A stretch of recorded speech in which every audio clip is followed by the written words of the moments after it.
going on, guys?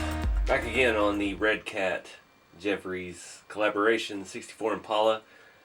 So, I know what most of you are going to say about this video. It was a giant waste of time.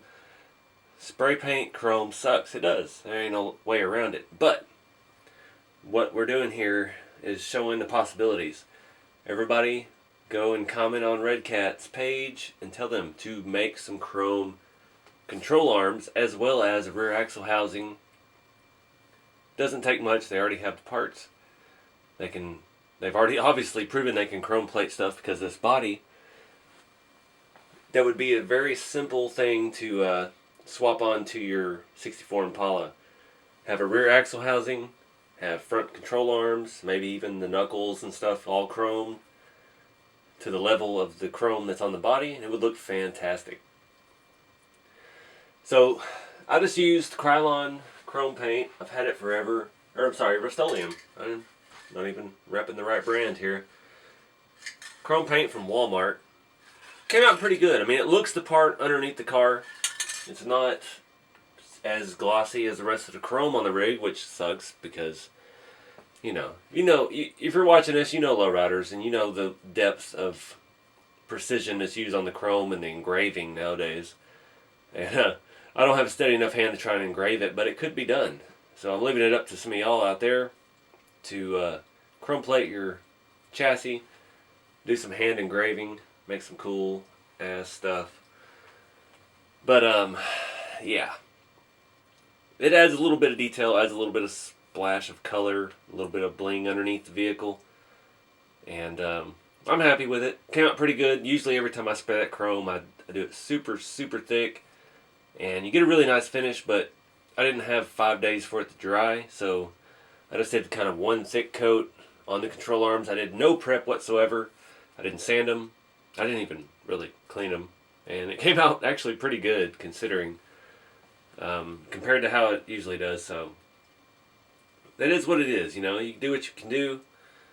But I think Redcat, that's an opportunity they're going to have to release some chrome suspension parts. That rear axle, I'm not tearing it apart. I don't want to tear it apart. Every time I get a ready-to-run rig like this, I do not want to tear it apart because it works. You don't tear stuff apart until it's broke. And this not being a fast rig of any kind, it's not going to break.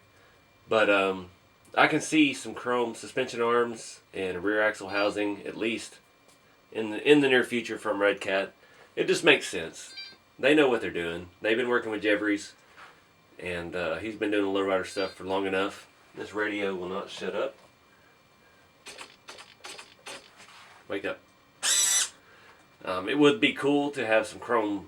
I mean, you could chrome anything underneath this. The frame rails, drive shaft, rear axle housing, everything. So we'll see what we do, but for now I'm happy with what I've done.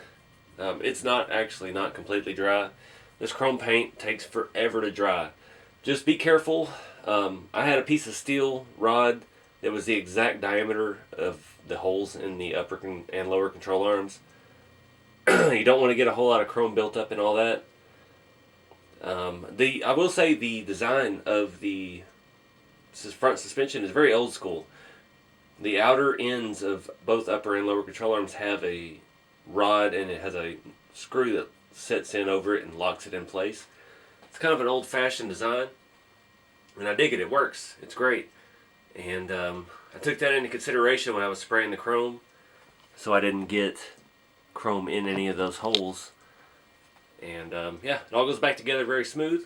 All of your inner mounts for your upper and lower control arms are self-tapping with a spacer kind of screws, so do not over tighten them. They will not move.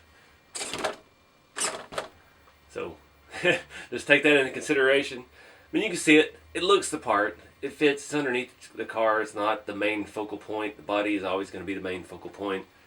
The wheels on this are the main focal point.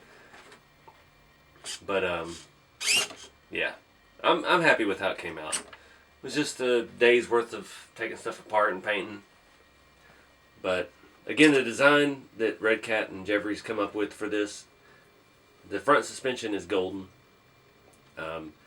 If you follow Jeffries on Instagram or Facebook or anything, he's re-engineered the steering so you have better camber. You don't have all the toe-in issues. And we maybe take a look at some of that in upcoming videos. But for now, I'm happy with this rig. And yeah, I'm just going to have fun with it.